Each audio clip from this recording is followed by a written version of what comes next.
This project is MEMS based wheelchair.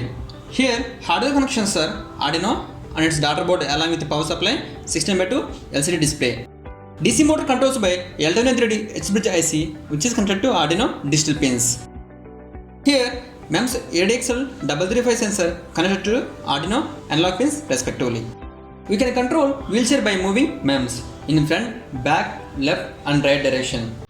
We can attach MEMS to hand.